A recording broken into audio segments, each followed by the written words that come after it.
Good morning, ladies and gentlemen. Welcome back to another pre-market watch list here today. So thank you guys all again for tuning in as always. So you can see by the headline of the video here, we got a couple stocks on the watch list today. Not a whole lot. Seems like Monday is starting off just a little bit slow, but this week is going to be a big week. We have a ton of companies coming out with earnings. I mean, a few off the top of my head are like Verizon. We have Twitter, AMD.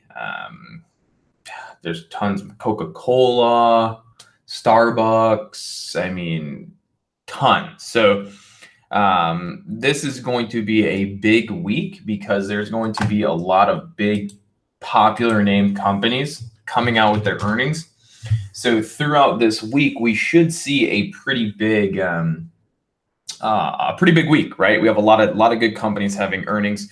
So there should be a lot of volatility and a lot of plays to be made throughout the week. This morning, there are a few earnings plays, but I'm not really focusing on any of the companies that are having earnings today. I haven't really seen any big name companies that I want to trade specifically for earnings today. So I tossed together a watch list of Tesla, IQ, Micron, Skechers, and I always watch Netflix and Baba, but for me personally, those are kind of going to be the main focus for me today. So let me go ahead, start sharing the screen, and we'll get into it as always. Here we go.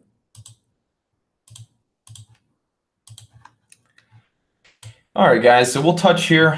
First one I'll touch on is Tesla. So Tesla, as you can see, gapped down over the weekend all the way down to 299, or basically 300.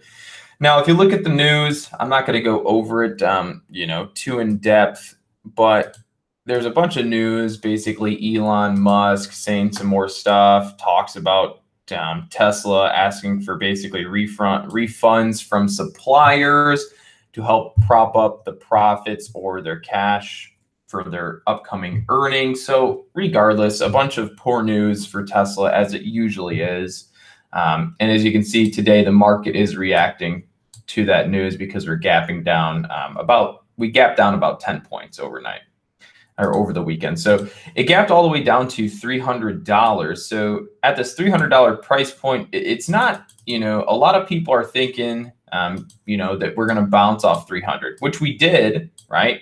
So a lot of people are kind of thinking, and myself included, maybe getting a bounce off this 300 level, maybe back up towards the 310. That's possible. So I think we might see a little bit of a bounce on Tesla off this 300 level. 300 is a key level. I mean, if you think about it, $300, 300, the whole dollar mark, very strong level. We bounced there previously off of 300. We've held resistance and support around the $300 price point multiple times. We're coming back now to test it. So there's really two ways that I'll play this, okay? And that's either we bounce off the 300 successfully and we take it long up towards maybe 310 on the day.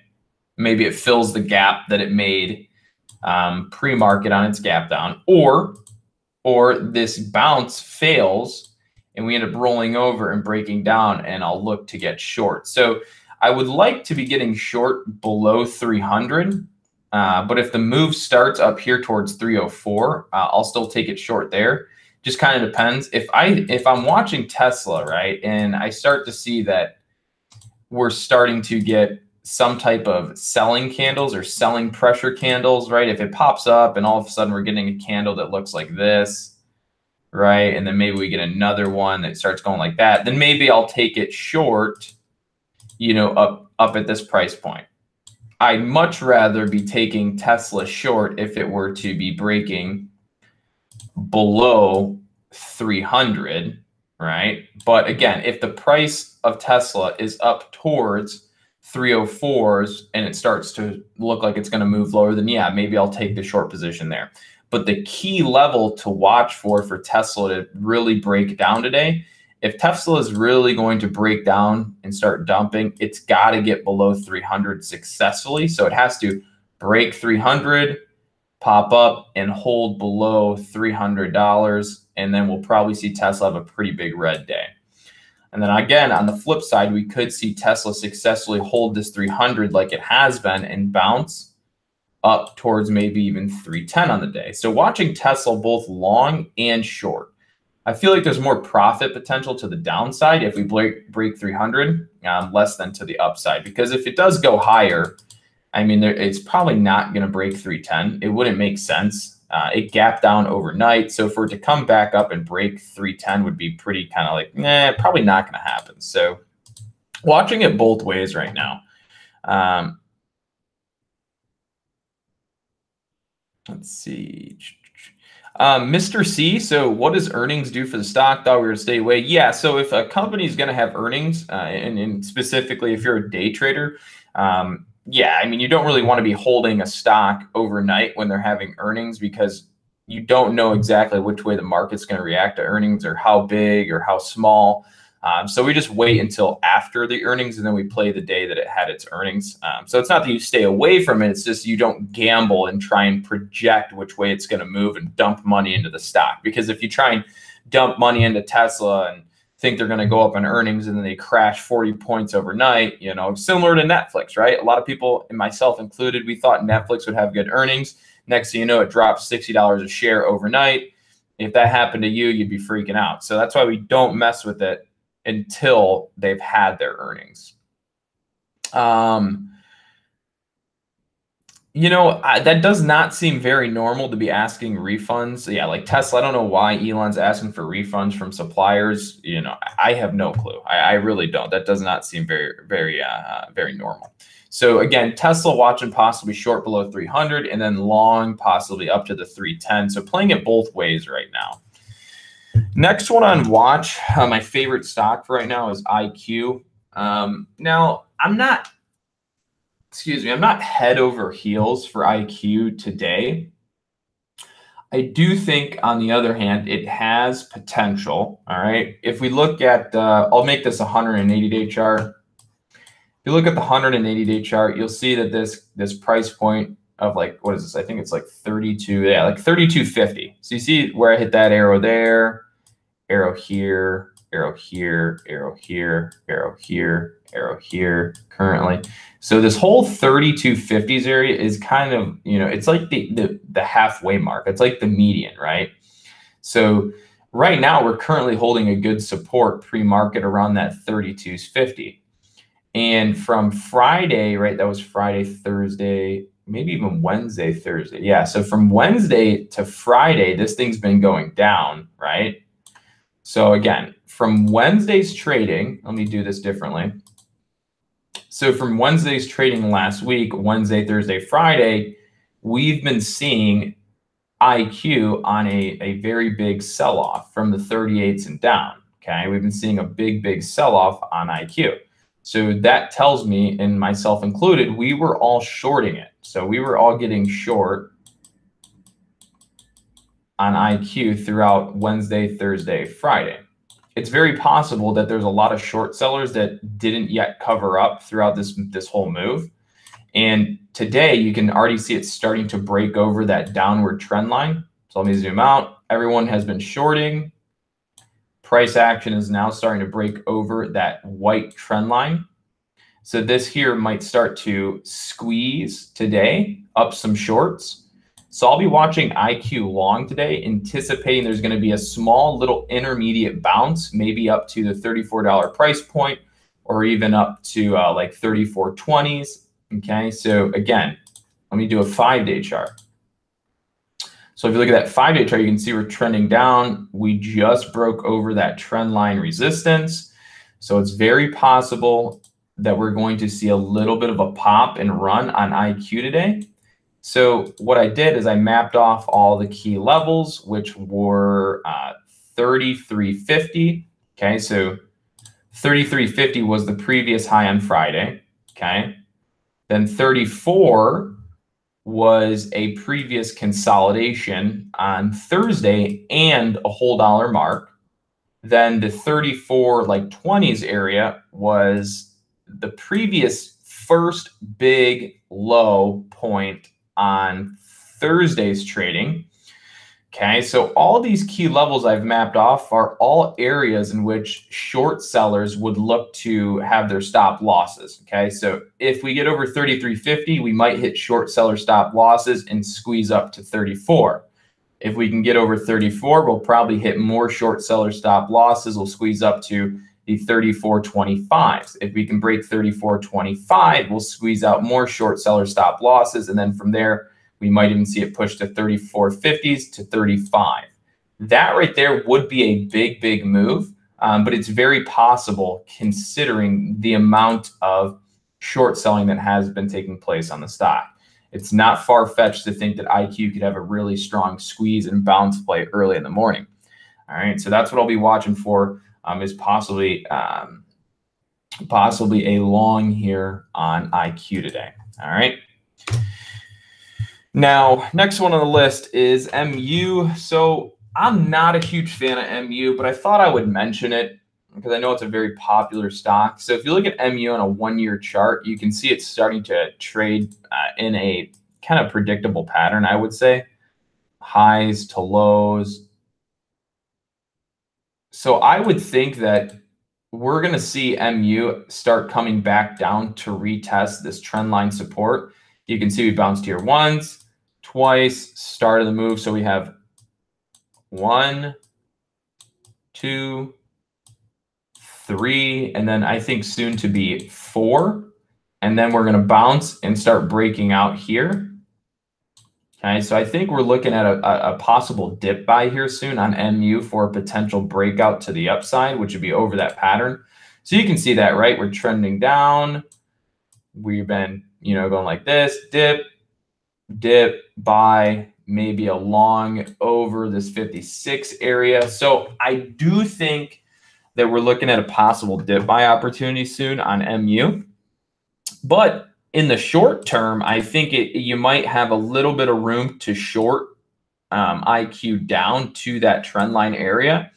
Now, there's no guarantee we're going to go all the way down to the trend line, but based on history, we have, again, 1, 2, and 3 taps on this trend line area. I think it's very possible that's kind of the route that people are anticipating MU is going to be traveling. So I think it's very possible we could be seeing, a nice short play here even today. The only thing that it kind of worries me about shorting it today is we've been trending down for 2 days. And so to expect another downtrending day might be a little bit, asking for a little bit. So I'm still watching MU short today, but I think we're actually going to pop up first. So what I would do is map off, for one, it would be the 54.20s, and then I'd map off 54.33.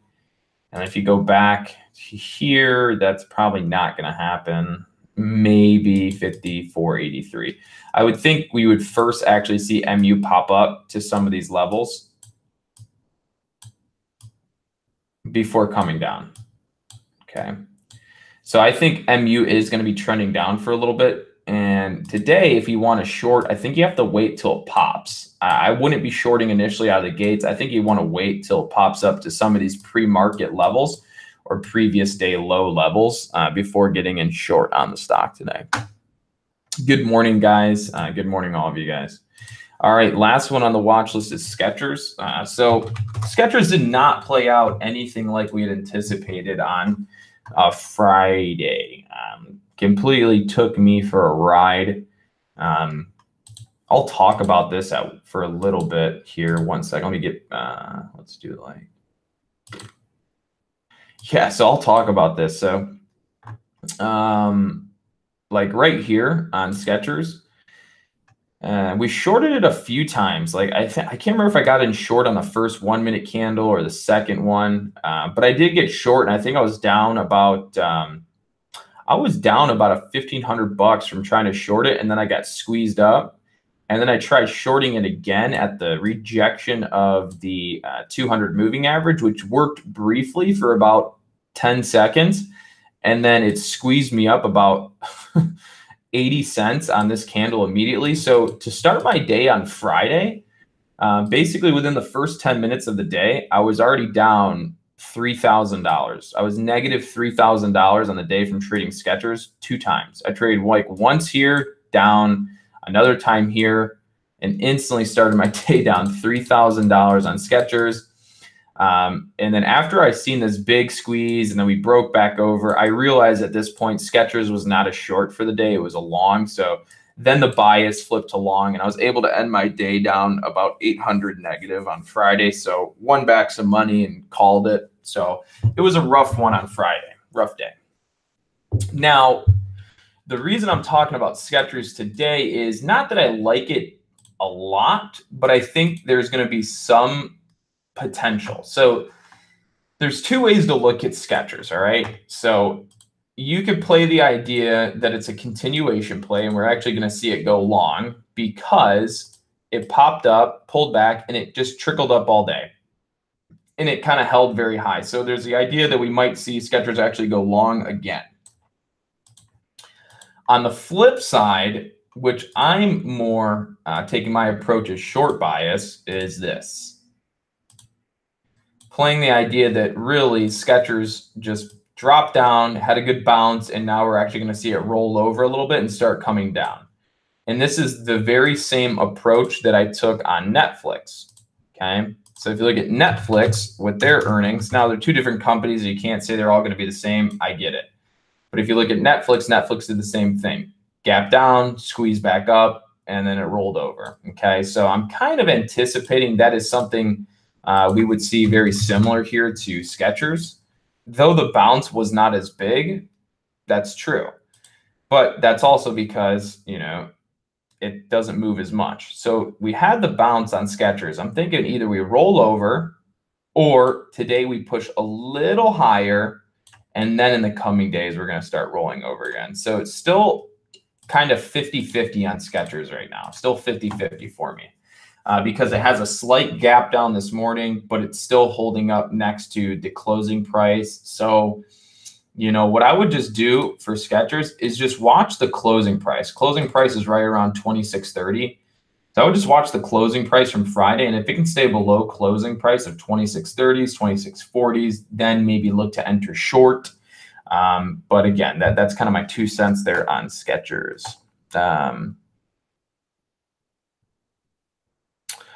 Let's see. Let's see. What else do we have?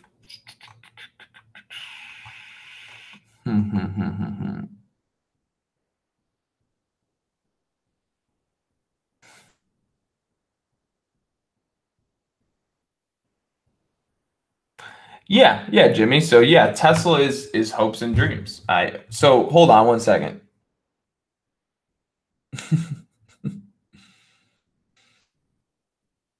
Yeah, so yeah, Jimmy. So in my opinion, I personally think that Tesla is hopes and dreams. All right. So for someone who's a long-term investor, if you think a company's hopes and dreams, it probably would not be the best thing to invest in. But as a trader, whether or not you like a company or don't,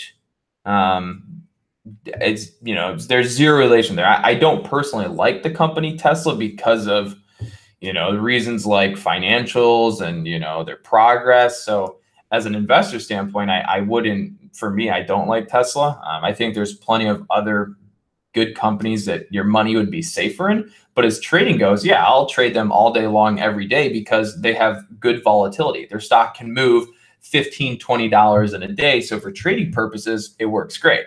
For me, long-term investing in them, not so much. All right. Other than that, guys, those are going to be all the stocks I have for you today or that I can cover. So other than that, I hope that helps you guys determine what you might be trading today. Those are my 4 stocks. Again, I always run my scanners throughout the day. So sometimes I get alerted of reversals or momentum plays on penny stocks. So it always changes a little bit for me sometimes. But Netflix, if I had to think what I would do with I don't know if I'm going to trade Netflix or Baba. Netflix, personally, I think after it bounced, we had that nice rollover. And now I think it's I think it's trying to set up for a potential higher low from the gap down to 340, right? Yeah, so Netflix gap down on earnings to 340, bounced almost to 390s or something like that.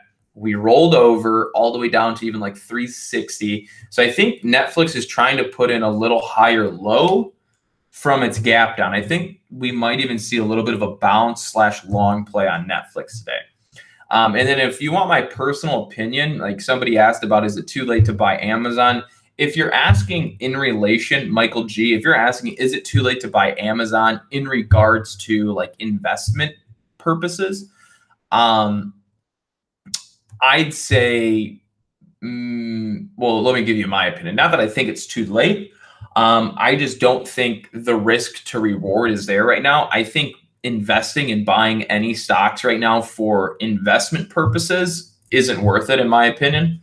I think the risk to reward factor is too high. I think the risk is too high and the reward is too low. In my opinion, I think there is like literally no money to be made in stocks right now because they're so overvalued. There's plenty of tons of information and videos, you know, despite from just me, that you could go out and you could watch and read in relation to the value of stocks right now, how the value of EPS is right now, everything, right? Stocks are they're just way too high right now. Everything's way too high. I mean, it's like I said, long-term investment purposes, I would not buy anything, in my opinion. What I would do is, well, I'm a trader for one, so I always trade and make money that way. But what I would do is I would just save all my money and just wait for us to go through a recession, because in that time you'll make more.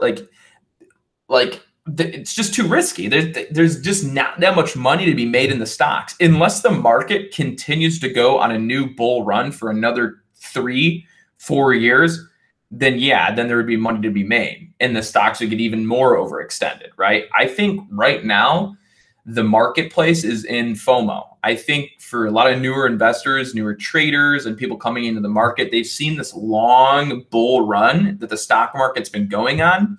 And I think right now, a lot of people over the past year and a half have gotten FOMO and been like, wow, I should be in the stock market because everybody is making money, okay? That's what happens when the market goes on a bull run.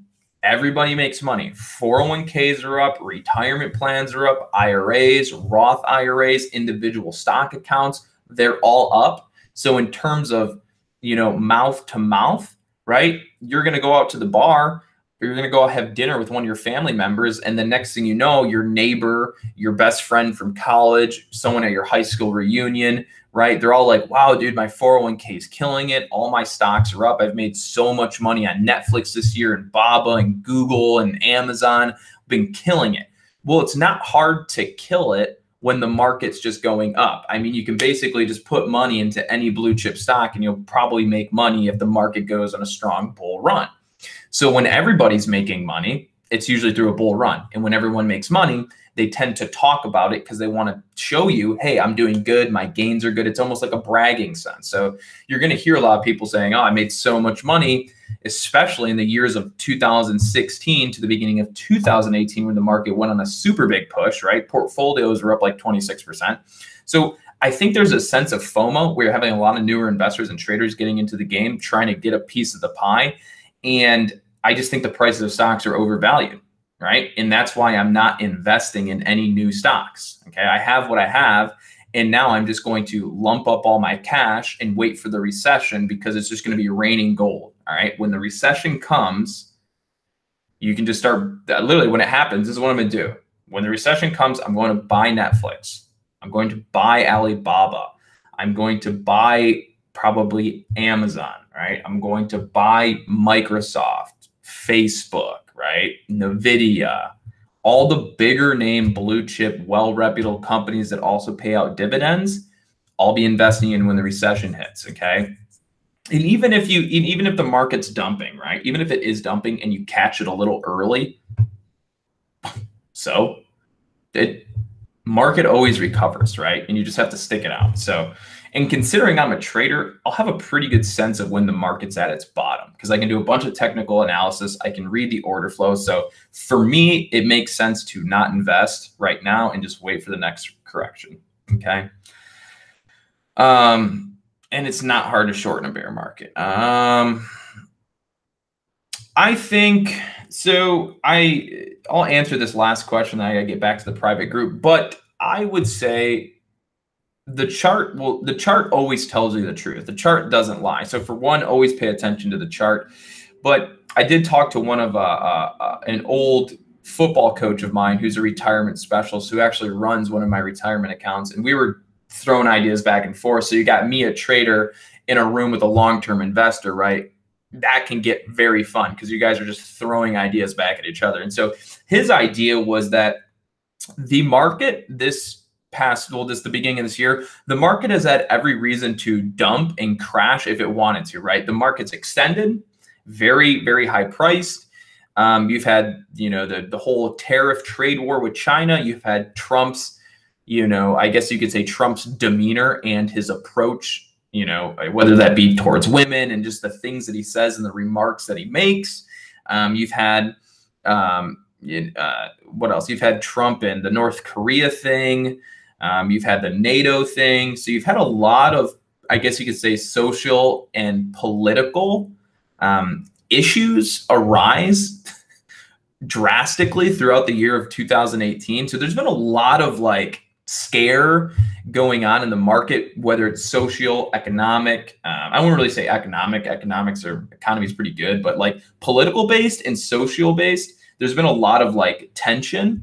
And with the price of the market being so high and then the drop we had in the marketplace beginning of 2018, all those were big catalysts, right? There were all that right there, from the big drop to all the social and political issues, and then the emotion and all that stuff surrounding President Trump. I think my investment guy, he was like, there has been every reason for the market to dump this year, and it hasn't. We've had all these things pop up, the news, and there's been every reason for it to drop, and it hasn't, and it's continuously put in higher lows. So he personally feels we've had every reason for it to absolutely get crushed and drop, but it hasn't. So he thinks that we're going to go on another push into new highs throughout 2018 into 2019. And then he thinks that in 2019, after all the interest rate hikes have kicked in for 2018, we're going to start seeing a kind of a slump coming into 2019, where we're going to start seeing earnings reports come back a little negative. Companies are going to start having a little bit worse earnings reports and things like that. So all in all, he's thinking early 2019, mid to late. So anywhere in the 2019 timeframe, he thinks is where we're going to start seeing the market take a slump. So that being said, I hope you guys liked the video today. I will see you guys all tomorrow morning. Take care.